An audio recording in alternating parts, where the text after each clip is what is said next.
रुद्र संहिता द्वितीय खंड।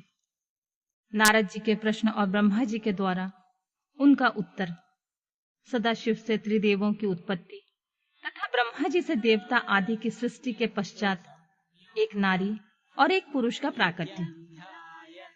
नारद जी बोले, महाभाग, महाप्रभु, विधाता, आपके मुखारविंद से मंगल कारिणी शंभु कथा सुनते सुनते मेरा जी नहीं भर रहा है। अतः भगवान शिव का सारा चरित्र मुझसे कहिए। संपूर्ण विश्व की सृष्टि करने वाले महादेव, मैं सती की कीर्ति से युक्त शिव का दिव्य चरित्र सुनना चाहता हूँ।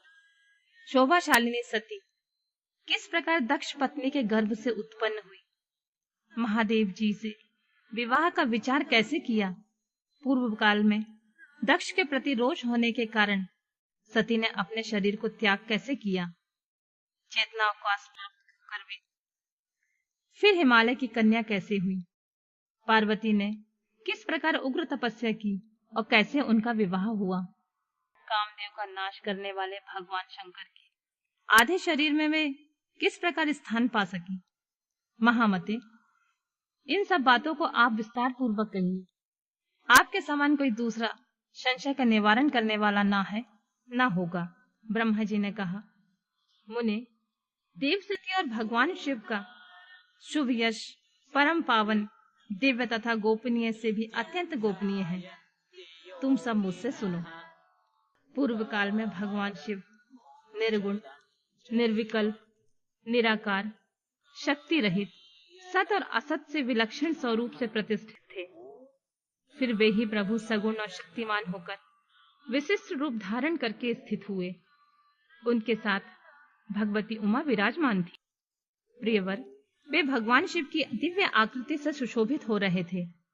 उनके मन में कोई विकार नहीं था। वे अपने परातत्व स्वरूप में प्रतिष्ठित थे।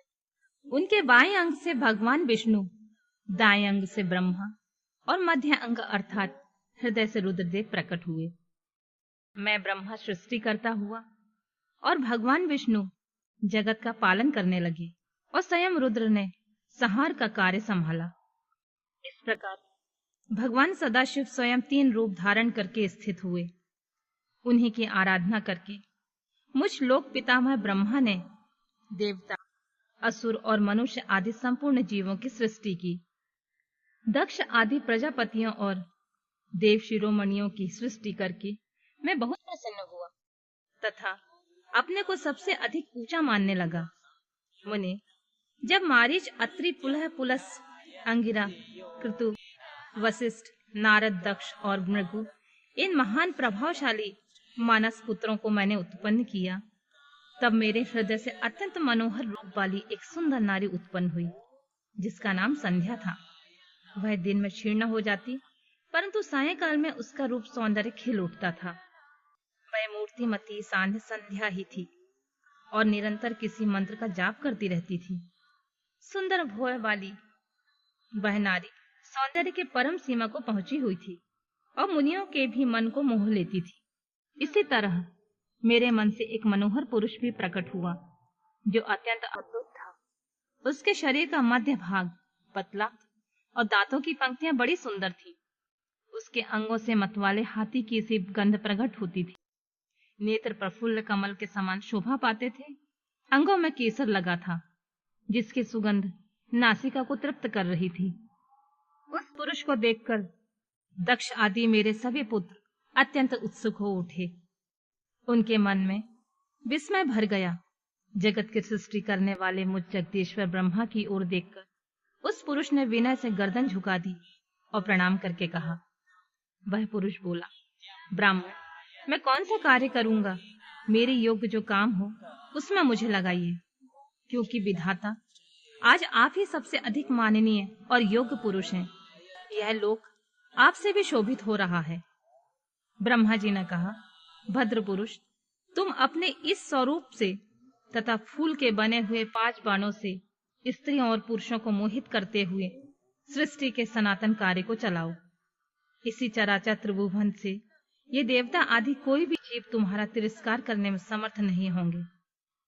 तुम छिपे रूप में प्राणियों के हृदय में प्रवेश करके सदा स्वयं उनकी सुख का हेतु बनकर सृष्टि का सनातन कार्य चालू रखो। समस्त प्राणियों का जो मन, वह तुम्हारे पुण्यमय वाण का सदा अनायास ही अद्भुत लक्ष्य बन जाएगा। तुम निरंतर उन्हें मनमस्त किए रहोगे। यह मैंने तुम्हारा कर्म बताया है, जो सृष्टि का प्रवर्तक होगा। और तुम्हारे ठीक ठाक नाम क्या होंगे, इस बात को मेरे पुत्र बताएंगे। सुरश्रेष्ठ ऐसा कहकर अपने पुत्रों के मुख की ओर दृष्टिपात करके मैं क्षण भर के लिए अपने कमलमय आसन पर चुपचाप बैठ गया।